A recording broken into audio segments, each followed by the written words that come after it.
Donc, on allait sur le site du gouvernement, entreprise.gouv. On a trouvé donc des petits liens. Et donc, en particulier, sur les sites touristiques en France, on a téléchargé les données. Je les ai rangées dans un petit dossier. Voilà, alors j'ai fait une copie, j'ai gardé l'original pour pas le toucher. Donc, pour faire ça, moi, j'ai fait CTRL-C, CTRL-V, ou bouton droit de copier et bouton droit de coller ensuite dans une zone vide. Ça marche bien, voilà, très bien. Comme ça, je vais travailler sur la copie. Alors, premièrement, qu'est-ce que vous observez déjà au niveau du fichier? Est-ce qu'on peut déjà observer quelque chose comme ça, juste de visu? Le nom du fichier, c'est .xls.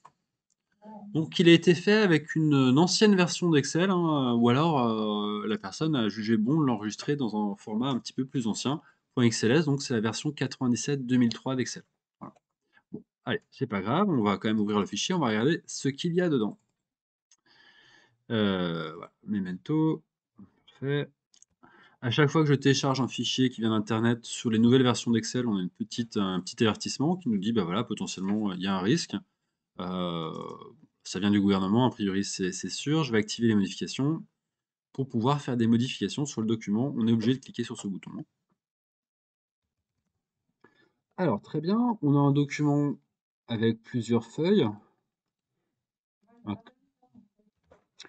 Donc on a plusieurs feuilles. On voit donc que l'auteur du document a aussi inséré des petits liens hypertextes, hein. Si je clique ici, ça m'emmène directement sur la feuille concernée. Alors on a toute une définition des musées nationaux, des monuments historiques. Voilà, on a un petit lien également vers Internet qui va nous emmener directement donc, sur le site web où on a trouvé d'ailleurs cette étude. Donc voilà, une présentation assez classique, hein, de ce qu'on peut faire pour emmener, mais plutôt pas mal faire, pour emmener son lecteur à l'intérieur du document et sur Internet pour revoir les sources des données. Ok, donc voilà, on a les définitions. Alors, on a plusieurs feuilles. Ici, donc, palmarès des sites et monuments. Donc, si je devais résumer ce document, c'est 125 sites que j'imagine parmi les plus fréquentés de France. Donc voilà, Disneyland, le musée du Louvre, la Tour Eiffel, etc. L'évolution donc du nombre de visiteurs des plus gros sites touristiques et monuments français entre 2013 et 2017. Donc par exemple, hein, Disneyland, bah, c'était quasiment 15 millions de visiteurs en 2013, 14 millions 900 000. Et finalement assez stable, hein, 14 860 000 en 2017, donc voilà, avec des petites évolutions sur 2016. Ok. Donc nous, on va plus particulièrement s'intéresser à cette feuille-là dans notre classeur, mais on peut quand même jeter un coup d'œil aux autres, hein.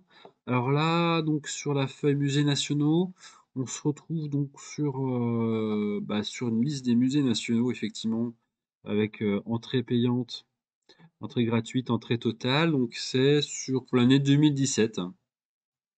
Voilà, donc ok.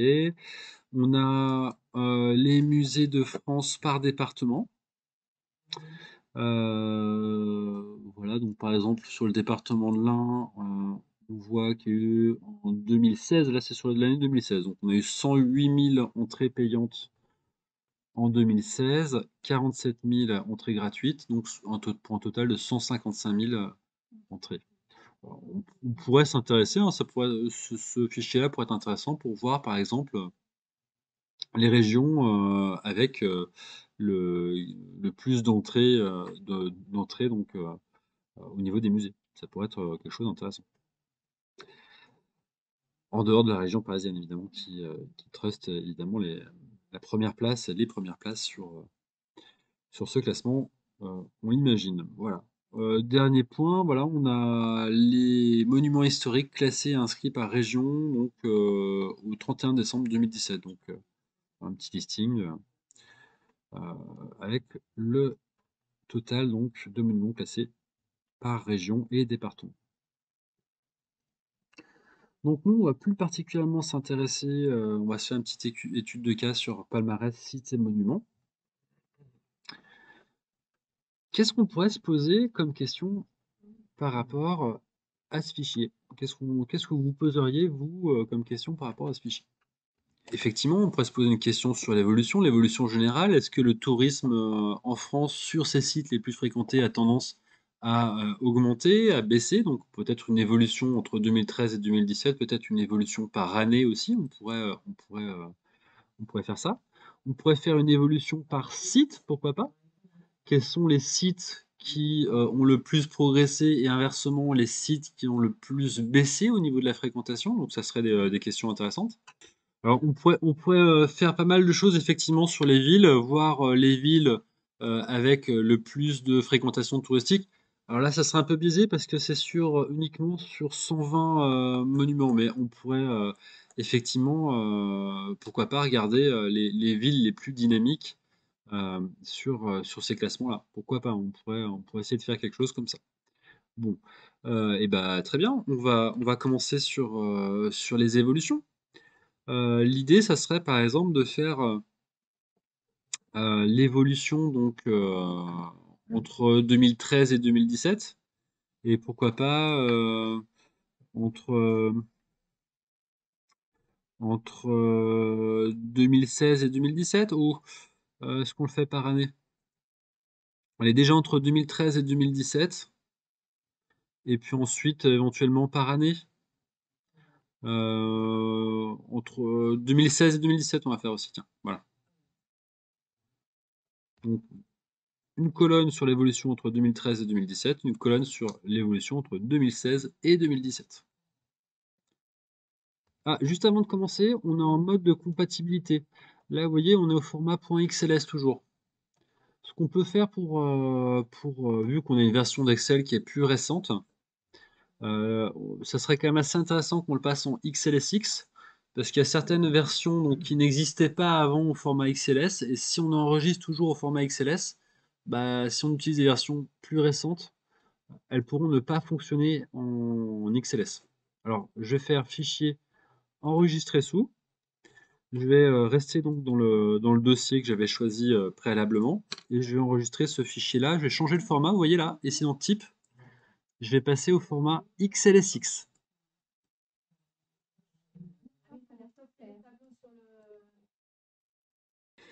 Alors juste avant de commencer donc dans l'analyse de mes données, je veux savoir l'évolution entre 2013 et 2017 et 2016 et 2017. Là, ces lignes-là, personnellement, moi, je suis pas très partisan d'avoir des lignes en début de document. Ça gêne un petit peu pour sélectionner tout le document. C'est un petit peu plus pénible, je trouve. Alors, je vais supprimer les premières lignes qui sont au-dessus. Si j'avais voulu mettre des lignes au-dessus, j'aurais mis un en-tête. Un en-tête, donc avec affichage, mise en page, et j'aurais rajouté un en-tête aussi ici au-dessus du document. Ça aurait été plus propre. Pareil, en fin de document, si je dois mettre des annotations, personnellement, j'aurais mis l'annotation directement donc j'aurais inséré un commentaire. Donc, je vais par exemple là, vers le TFX de la Bastille, et j'aurais fait donc bouton droit sur la cellule, insérer un commentaire. Là, j'aurais mis, bah voilà, donc je sais pas, domaine de Versailles, blablabla, etc. C'est plus propre de fonctionner comme ça avec ce système donc de commentaires, parce que vous pourrez trier très facilement les données.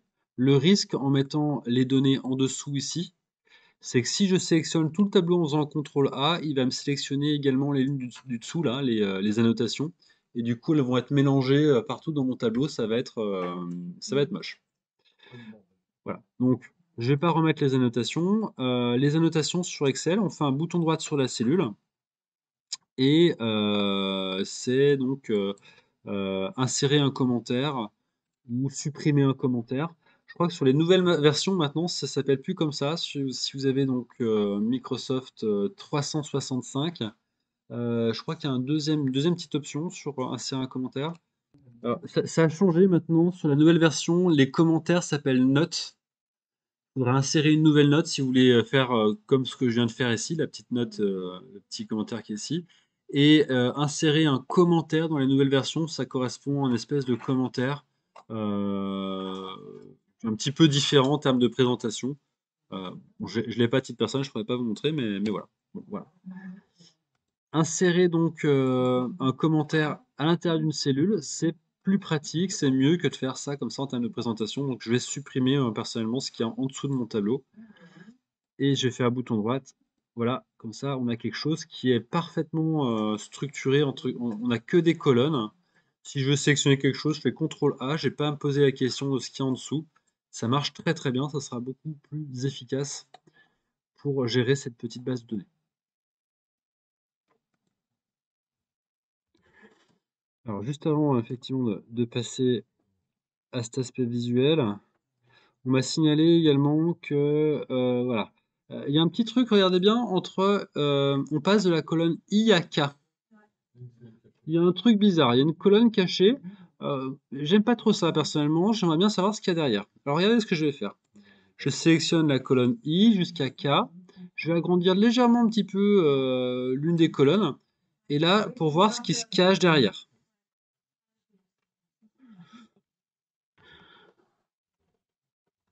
Alors typiquement, ce bar jaune, c'est quelqu'un qui a structuré un truc un peu bizarre. Puis il a peut-être oublié que ça existait. Enfin bref, j'ai l'impression que ça sert strictement à rien. Ça n'a. Enfin, c'est ça qui c'est le numéro des pages. Enfin bon, c'est ni fait ni à faire à mon avis. Enfin, moi je comprends. En regardant comme ça, je comprends pas à quoi ça sert. Donc je vais le supprimer tout simplement, hein. Ça va me parasiter si je veux faire des calculs à côté. Donc je vais supprimer ça. Ok. Bien, alors maintenant, dans mon tableau, si je me déplace vers le bas,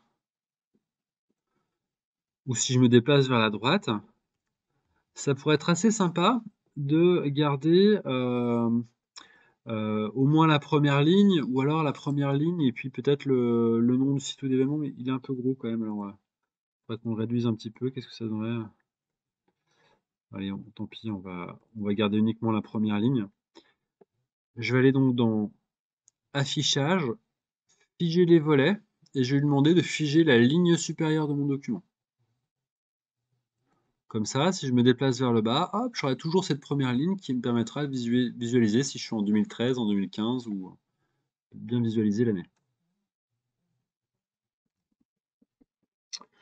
Donc voilà, donc là c'est quand même plus agréable pour travailler, on voit bien son document, éventuellement pourquoi pas, on pourrait rajouter un petit peu de couleur, ça mange pas de pain. Hop, allez, très bien. On va faire donc le premier, l'évolution entre 2013 et 2017.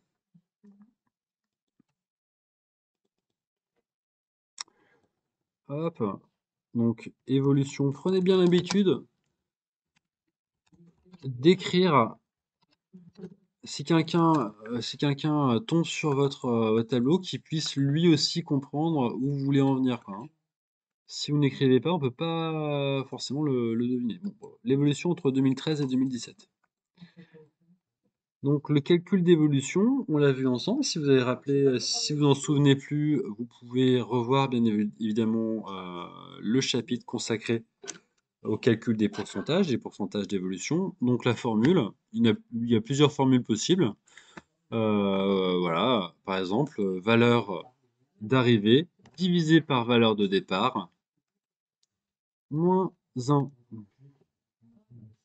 Et j'appuie sur Entrée. Je vais grossir un petit peu plus. Donc, H2 divisé par D2, moins 1, c'est une formule possible. On aurait pu aussi écrire donc H2 moins D2, donc H2 moins D2, ça c'est l'évolution du nombre de spectateurs, moins 40 000 spectateurs. Je veux comparer ces 40 000 spectateurs en moins par rapport à la situation de départ, par rapport à 14 900 000.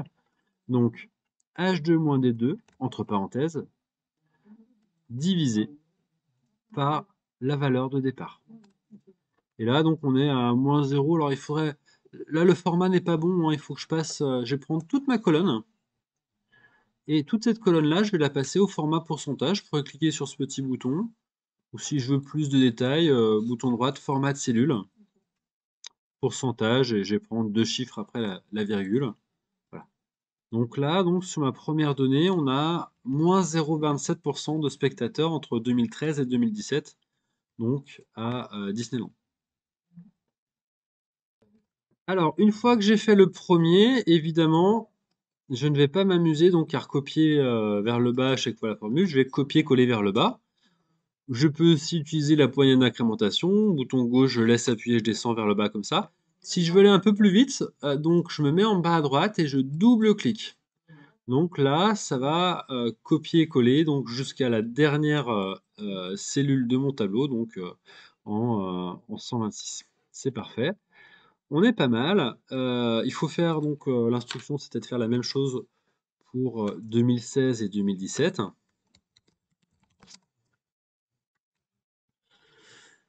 Entre 2016 et 2017, je prends les mêmes intitulés de colonnes. Voilà.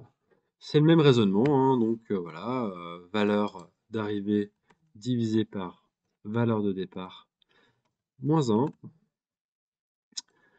Je double-clique vers le bas pour copier-coller la formule.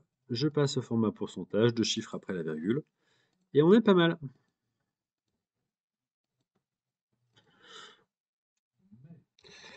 C'est une très bonne idée, hein. Parallèlement, on peut également faire le total. Je suis un petit peu loin là, par année, hein. Donc pourquoi pas, je peux intégrer une ligne totale. On va pas travailler sous forme de tableau et on va pas faire de tableau croisé dynamique. Le travail qu'on fait actuellement, si on le faisait en tableau croisé dynamique, ça serait beaucoup plus rapide à faire. On va rester en mode classique pour voir encore quelques éléments comme ça.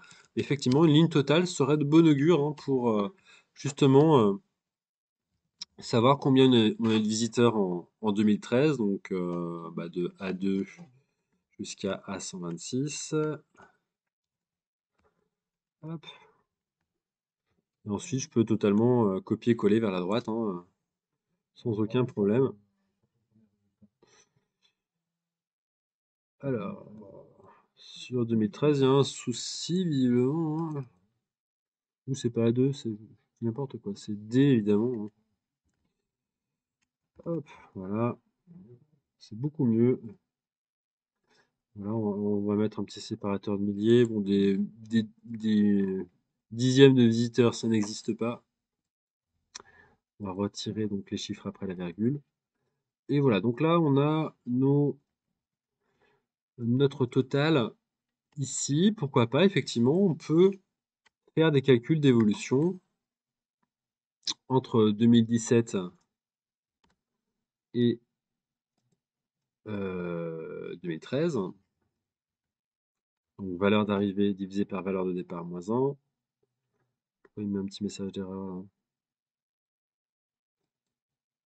Ouais, d'accord. Là, il met un petit message d'erreur parce qu'il considère que D1, c'est potentiellement un chiffre. Donc il comprend pas pourquoi j'additionne pas les années. Voilà, avec, bon, il n'y a pas d'erreur, donc là, on peut ne pas tenir compte de ce message-là, hein. Et entre 2016 et 2017, bah voilà, ça divisé par ça, moins 1. Valeur d'arrivée moins valeur de départ, moins 1. Parfait. Hop, je vais mettre une petite couleur. Histoire.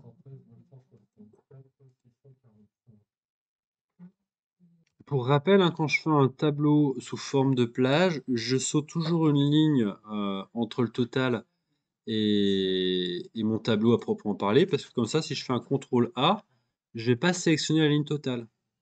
Là, le risque, si je ne fais pas ça, c'est que ma ligne totale, elle se retrouve entre Safari de Peaugres et puis, je sais pas, le Zidane Museum, c'est n'importe quoi, hein, ouais, voilà.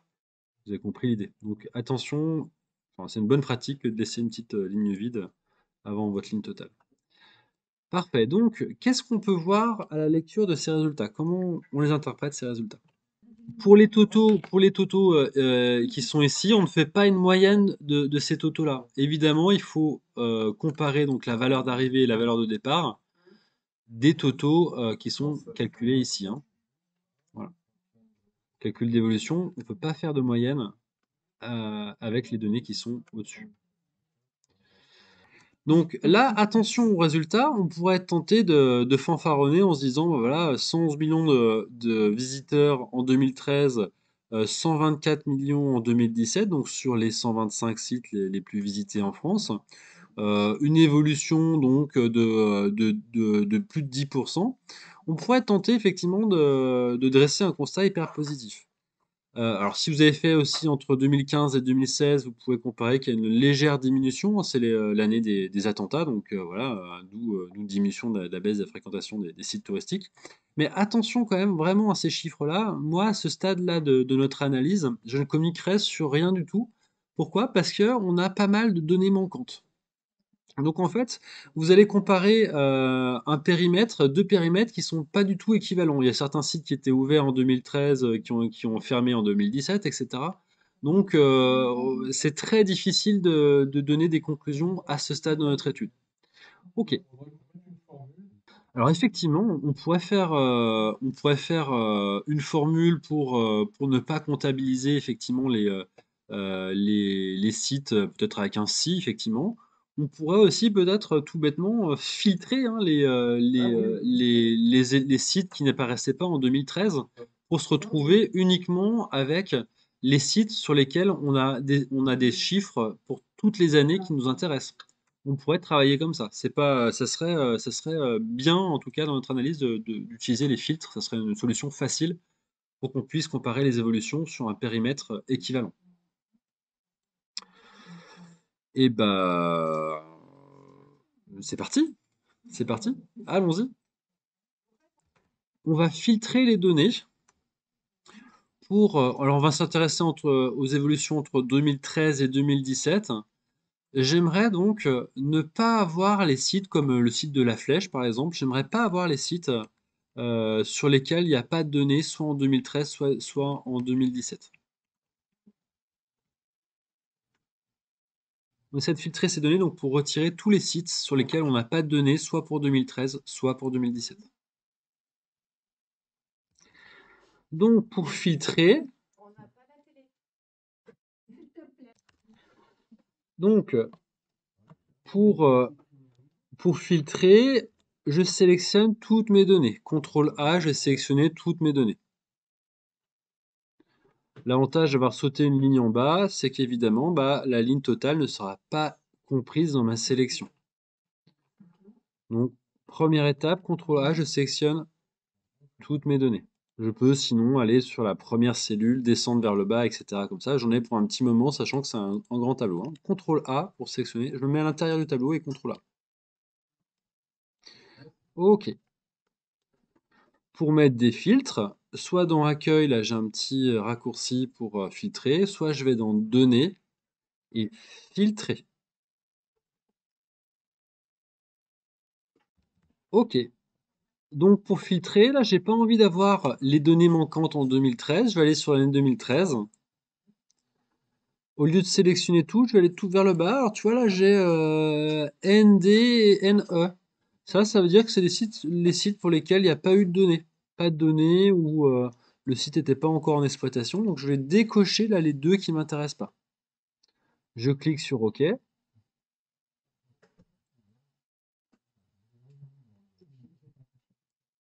Si je vais en bas de mon tableau, donc CTRL fin ou CTRL bas,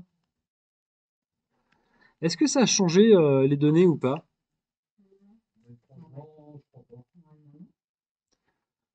Alors ça n'a pas changé les données.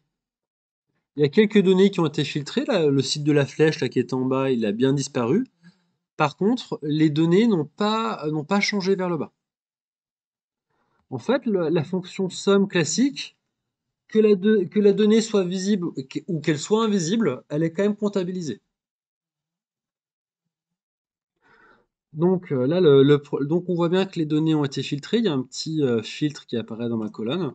Le problème, c'est que ça n'a pas du tout changé mes données ici. On a le même total de visiteurs. En fait, la fonction est égale à somme, que les données soient filtrées ou pas, il m'additionne tout ça. Alors il y a une parade, je vais vous la montrer. Donc on va retirer le filtre Dans un premier temps, on va donc effacer le filtre 2013 là, hop. Et je vais vous montrer donc une petite fonction qui va nous permettre de corriger tout ça. Cette fonction, c'est la fonction sous-total. Sous.total, alors je vais écrire en majuscule.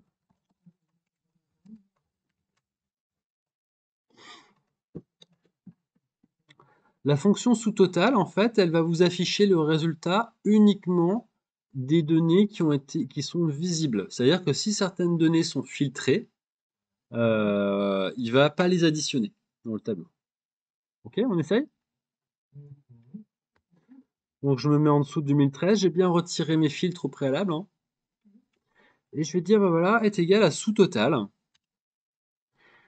Et là, il me dit, bon, qu'est-ce que tu veux faire comme calcul? Tu veux faire un calcul de moyenne, un NB, tu veux faire un max, un min, tu veux faire une somme? Donc dans mon cas de figure, je veux faire une somme. Je vais choisir donc le 9, là je vais double-cliquer sur le 9. Donc le premier c'est moyenne, le 9 c'est somme. Je double-clique donc pour utiliser la fonction somme. Point virgule. Et là, ça marche comme une somme classique. Je vais prendre le dernier élément, bouton gauche, et je vais remonter tout en haut. On peut le faire dans les deux sens, hein. Hop. J'appuie sur Entrée. Et pour l'instant, bah, il ne se passe pas grand-chose, hein. On a le même résultat, ce qui est normal puisqu'on n'a pas encore filtré nos données.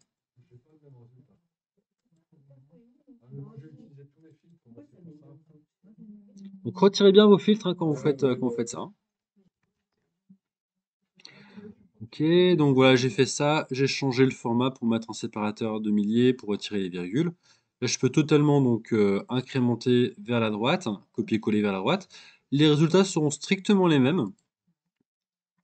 Les calculs d'évolution, on peut exactement faire les mêmes aussi, hein. Bah tiens, je vais coller ceux du dessous, là, ceux du dessus. Hop, CTRL-C, CTRL-V. Par contre, maintenant, si je filtre mes données pour retirer les éléments qui n'ont pas de chiffres, regardez bien, là, le logiciel ne va additionner que les éléments qui sont visibles. C'est-à-dire que les lignes qui sont masquées avec le filtre ne seront pas compris dans l'addition. Et là, le chiffre, il est tout de suite beaucoup moins glorieux hein, sur un périmètre équivalent entre 2013 et 2017. On a 0,16% d'augmentation des visites donc sur cette centaine de sites les plus visités. Donc on n'a pas du tout la même histoire qu'il nous a raconté maintenant qu'on travaille sur un périmètre identique. Alors bon, pour être totalement juste, il faudrait qu'on filtre également l'année 2017. On a peut-être des sites en 2017 qui ont été fermés, donc je vais retourner dans le feed de 2017. Ah bah, visiblement non, hein, sur 2017, tous les sites concernés étaient ouverts. Donc voilà. Alors là, notre analyse, elle est vraie uniquement pour l'année 2013-2017. Il faudrait qu'on fasse la même chose entre 2016 et 2017 pour avoir ce taux d'évolution réel. Ce qu'on peut voir donc maintenant, la chose dont je peux parler avec les données que j'ai actuellement, c'est de dire que bah, il y a d'après ces sources-là que j'ai pas encore tout vérifié, hein, mais d'après ce que j'ai actuellement, je peux dire que finalement entre 2013 et 2017, il y a une stagnation du nombre de visiteurs. C'est quasiment la même chose, un périmètre identique à ce stade de l'étude. Donc là, entre 2013 et 2017, on avait donc à périmètre équivalent, si j'avais retiré les données où on n'a pas, enfin les sites sur lesquels on n'a pas de données, on avait finalement une évolution uniquement de 0,16%, donc à périmètre équivalent. Je vais faire la même chose pour 2016-2017. Alors, je vais retirer donc je vais remettre mes filtres ici. Là, je vais sélectionner tout. Je vais effacer le filtre pour 2013. Et je vais regarder sur 2016 si certains sites n'ont pas de données. Effectivement, certains n'en ont pas. Je vais cliquer sur OK.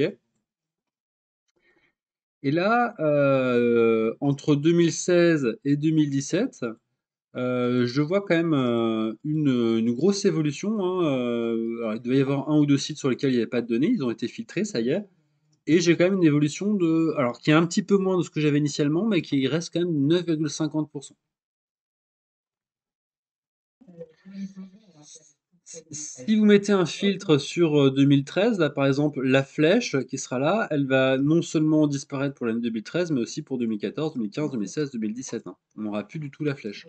Donc finalement, la flèche, bah, moi je pourrais pour 2016-2017, je peux la laisser parce que finalement, là, on peut comparer des choses. Et on voit d'ailleurs qu'il y a une grosse évolution, hein, sur ce site-là qui venait de réouvrir sans doute, et sur laquelle on a une bonne croissance. Voilà. Donc voilà pour le global, hein, un petit peu les choses sur lesquelles il faut peut-être faire attention, de comparer à périmètre équivalent, comparer ce qui peut être comparable.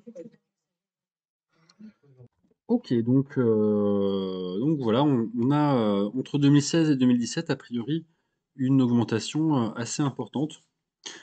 Alors on n'a pas analysé 2015-2016, mais on a une baisse sur 2015-2016, donc ce qui pourrait expliquer qu'il y a un rattrapage après sur 2016-2017. Bref. Allez, on va passer sur cette question. Ce qui sera intéressant, là, ce que j'aimerais faire, c'est, j'aimerais donc, alors je vais retirer tous mes filtres. Donc on a répondu aux questions d'évolution globale. Donc globalement sur 2013-2017, c'est assez stable. Et par contre sur 2016-2017, on aurait une progression assez forte. Je vais retirer tous mes filtres. Euh, voilà, et j'aimerais maintenant connaître les sites qui ont le plus progressé entre 2013-2017, puis entre 2016 et 2017. On essaye? Donc tout simplement, je vais trier mes données. Alors, CTRL A, je sélectionne donc tout mon tableau. Attention, si on fait une deuxième fois CTRL A, on sélectionne toute la feuille. Donc là, le risque que vous avez si vous sélectionnez toute la feuille, c'est que quand on a une ligne de total, elle va se retrouver mélangée au milieu du tableau, voilà, entre le téléphérique de la Bastille et puis je sais pas, le safari de Pau, quoi, de Pau. Donc attention donc à ne sélectionner que votre tableau. Je me mets à l'intérieur et CTRL A. Ensuite, données, trier. Est-ce que mes données ont une en-tête? Oui, mes données ont une en-tête. Je veux trier donc par évolution entre 2013 et 2017, du plus grand au plus petit. Si j'ai mon filtre qui est activé, je peux aussi, si je le souhaite, tout simplement, si je veux trier uniquement sur une seule colonne, je peux cliquer sur le petit bouton qui est là, et trier du plus grand au plus petit, ça marche bien aussi, hein. Voilà. Donc là, on voit qu'on a certains sites pour lesquels on a il n'y avait pas de données donc en 2013, donc le comparatif n'a pas pu être fait. Et certains sites, effectivement, qui ont connu une forte progression. On va regarder un petit peu, hein. Alors, sur les sites qui ont le plus progressé, on a la Vallée des Saints, on a les Jacobins de Toulouse, on a le parc zoologique de la Flèche. Donc 284% d'augmentation. On voit il était à 87 000 visiteurs, il est passé à 336 000 visiteurs. Donc c'est le site qui a le plus progressé entre 2013 et 2017. Je fais une petite recherche, hein, pour vous montrer à quoi ça ressemblait. La Vallée des Saints. Ouais, c'est ouais, effectivement, entre 2015 et 2016, il a doublé, donc plus 284%. C'est un site qui a du succès. Voilà, ça ressemble à ça, c'est un site en plein air. Voilà, avec des statues. Ça fait un petit peu statue de l'île de Pâques, hein, dans l'esprit. Mais ça va être assez récent. Donc voilà, alors c'est peut-être un site assez nouveau finalement. On pourrait regarder le site internet pour se renseigner un petit peu. Bon, bref. Je vous laisserai découvrir ça en Bretagne, la vallée des Saints, si vous aimez bien la sculpture. Ça a plus que doublé. Ensuite, on a voilà, Jacobin Toulouse, on a différents sites qui ont bien progressé. Et tout en bas, on a également des sites qui ont beaucoup baissé. Donc au palmarès des sites qui ont le plus baissé, bah, c'est le musée du Louvre à Lens, donc l'antenne du Louvre à Lens. On a le parc zoologique du Bois de Boulogne et le site du Pont du Gard. Alors, il faut faire attention à l'interprétation des résultats. Ça peut être aussi dû à des travaux. Par exemple, on peut imaginer qu'il a été fermé, je sais pas, 6 mois dans l'année en 2017, là, le site du Pont du Gard. Donc voilà, ça peut être pas mal de justifier parfois certaines baisses, parce que là, c'est quand même assez important, à moins 50% de fréquentation. Ça aurait été pas mal d'avoir peut-être une explication là-dessus sur ces chiffres-là. Musée du Louvre de Lens, on passe de 863 000 à 450 000 visiteurs. On a perdu la moitié, moins 50% environ. Très simple, hein, ce qu'on a fait, hein. Juste en faisant un petit pourcentage d'évolution, en faisant un tri, on a été capable d'identifier les sites qui progressaient le plus et ceux qui avaient peut-être besoin d'une nouvelle communication, ou ceux qui avaient eu une fermeture, ou ceux qui ont en tout cas un problème de visiteurs, de baisse de visites sur cette période-là. Alors, autre chose qu'on peut constater aussi, alors on aurait pu le voir plus facilement avec la mise en forme conditionnelle, etc. Là, on voit que il y a certains sites qui sont à 0%. 0% entre 2013 et 2017 et 0% entre 2016 et 2020. Donc là, ces quatre sites, le château de Chenonceau, l'aquarium de La Rochelle, le site de Conques, le parc Marineland d'Antibes, bah, clairement, on peut se demander s'ils jouent vraiment le jeu au niveau du comptage des visites, parce que ça fait 4 ans là qu'ils nous annoncent exactement les mêmes chiffres. Donc bon, voilà, hein, on pourrait aussi, pourquoi pas, les retirer de notre analyse si on voulait vraiment faire un truc un peu plus précis. En tout cas, voilà, il y a peut-être un souci au niveau du comptage sur cela. Alors, pour 2016-2017, je vais faire pareil. Tiens, j'ai trié en passant par là encore du plus grand au plus petit. Et là, je me retrouve avec un site qui a 2256% d'augmentation. Alors, quand on regarde un peu les résultats, c'est intéressant, hein, c'est la copie donc, de la grotte de Lascaux. Et on voit donc qu'elle était fermée les 3 années précédentes. Donc on peut imaginer que bah, elle a ouvert, je sais pas, au mois de novembre-décembre, ce qui explique qu'on a des chiffres très bas en 2016 et qu'en 2017 c'était la première année pleine depuis l'ouverture ou la réouverture, et ce qui explique qu'on a un pourcentage de progression qui est hyper élevé. Mais bon, vu que c'était très très faible la première année, il est un petit peu hors jeu, quoi, entre guillemets, quoi, hein. Au passage, hein, je vois que mes données sont triées parce que dans ma petite colonne de filtre, j'ai ces petites flèches descendantes, hein, qui me dit que c'est trié sur cette colonne descendante. D'accord? Voilà.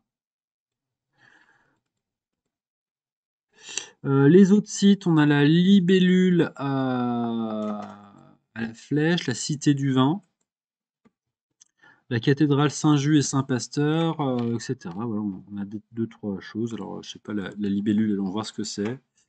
Libellule à la flèche. Libellule à la flèche, c'est un centre aquatique, visiblement. On va voir les images. Voilà, c'est un petit centre, espèce de grande piscine, qui apparemment connaît un vif succès du côté de la flèche. Bon, ok. La cité du vin, Bordeaux. Bon, voilà, on a quelques fortes progressions. Quelques fortes progressions par ici. Alors par contre, il y a un petit truc qui me chagrine, moi, personnellement. Donc là, ce qui devrait nous interpeller, ce qui devrait vous interpeller, c'est qu'on a des données sur lesquelles on a des chiffres ici, et pourtant, là, le logiciel me dit valeur, valeur, valeur, valeur. Donc il génère une erreur là sur le valeur. Ça, c'est pas normal, hein. Il devrait pouvoir faire le calcul. En fait, ces données, elles ont été mal saisies par les personnes qui les ont saisies, tout simplement. Euh, En fait, regardez, si je double-clique à l'intérieur, je vois que dans la zone de formule, je vois que les personnes ont saisi en laissant un espace à la main. Jamais d'espace à la main, hein, c'est le format de cellule qui doit mettre l'espace. Quand on saisit des données, on les saisit brutes, comme ça. Et là, si je saisis, si je retire l'espace qu'il y a en trop, effectivement, il me calcule le pourcentage d'évolution qui est de 5,85%. Donc là, c'est une erreur qui a été faite au niveau de la saisie ou de l'incorporation des données. Il y a plusieurs moyens pour corriger ça. Alors on pourrait le corriger manuellement Encore faudrait-il le repérer. On pourrait utiliser des fonctions donc, de texte. On a vu des fonctions texte qui permettaient de retirer les espaces, hein. Est égal à subspace. Subspace, on clique dessus, on va voir ce que ça donne, s'il arrive à le supprimer. Eh non, il n'arrive pas à le supprimer, tu vois, ça marche pas à tous les coups. Là, ça n'a pas fonctionné. Voilà, donc dans ce cas de figure, effectivement, alors plus qu'une fonction si compliquée, ce qu'on pourrait faire pour l'identifier, on pourrait faire deux choses, et je vous en montrerai un petit peu plus avec la validation des données. Là, on aurait gagné beaucoup de temps au niveau de cette, de ce document si la personne qui l'avait fait avait mis de la validation des données pour empêcher ce type d'erreur. Là, on va être obligé de faire du curatif. Donc, pour corriger tout ça, bah, déjà, il faut identifier les éléments où il y a un problème. Il y a plusieurs moyens de le faire, je vous en montre un. C'est la fonction enum. Hop, je vais mettre un petit peu de couleur.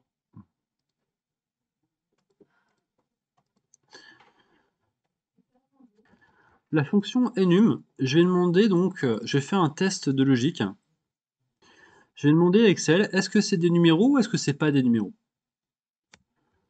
Enum. Contrôle si la valeur est un nombre et renvoie vrai ou faux. Donc si je sélectionne les chiffres de 2016, pardon, celui-là c'est faux, c'est pas un nombre.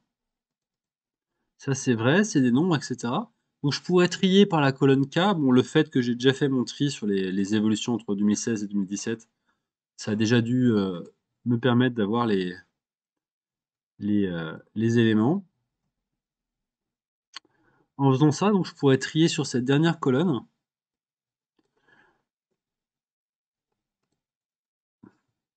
Et me retrouver avec toutes les données qui sont faussées, hein. Donc, hop, je vais le faire quand même juste pour la démonstration. Données, trier, je trie sur la dernière colonne. Donc, du plus petit au plus grand. Hop. Bah, tous mes enums sont devant, hein. Et là, donc, je pourrais corriger donc, les données qui ont été mal saisies à la main ou alors avec des fonctions comme subspace par exemple. Voilà, il y a un dernier chiffre qui a été mal saisi.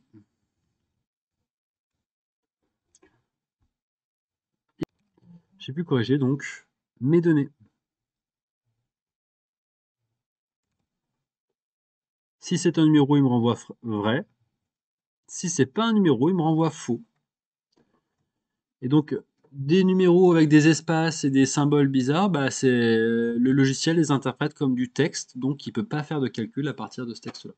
Là, c'était le petit espace qui avait été rajouté manuellement par l'opérateur, qui avait faussé les statistiques sur ce tableau.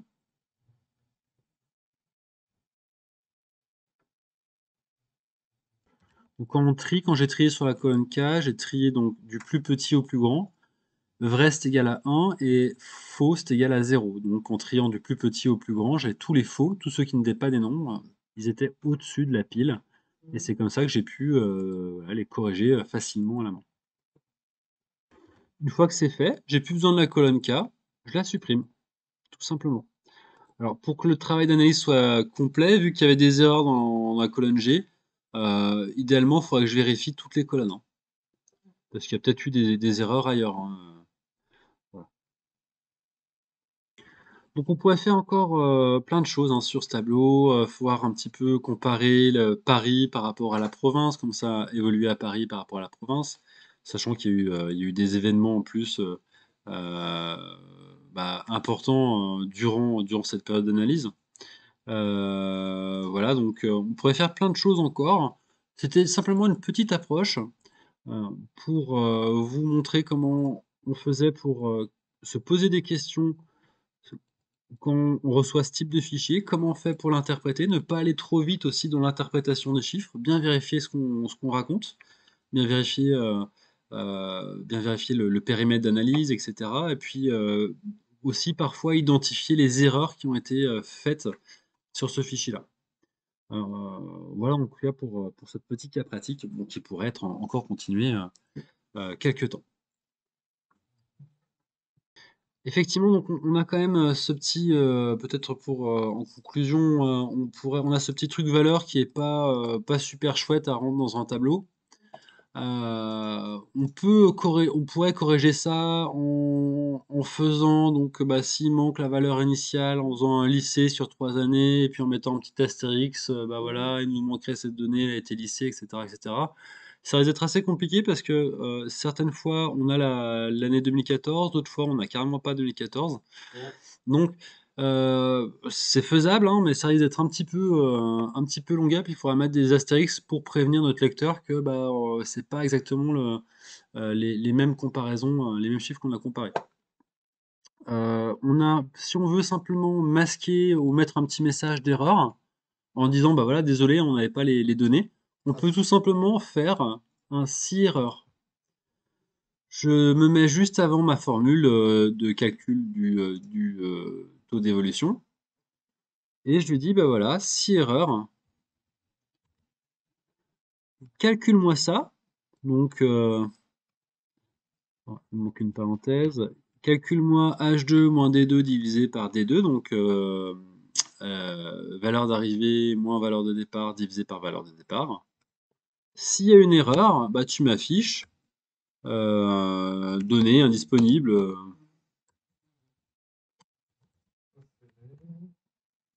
Un petit si erreur là, hein, simplement, va nous permettre de corriger ces pourcentages. Alors là, on a des petits soucis de formatage de cellules, il y en a qui sont plus grosses que d'autres aussi. Il y aura un petit peu de mise en forme à faire également. Bon. Alors, donc voilà, on peut faire la même chose hein, sur la colonne d'à côté. Si erreur, hop. Et la valeur si erreur, donc pas de données.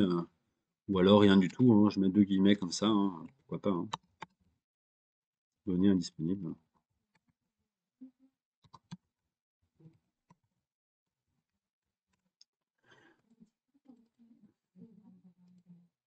Hop, données indisponibles.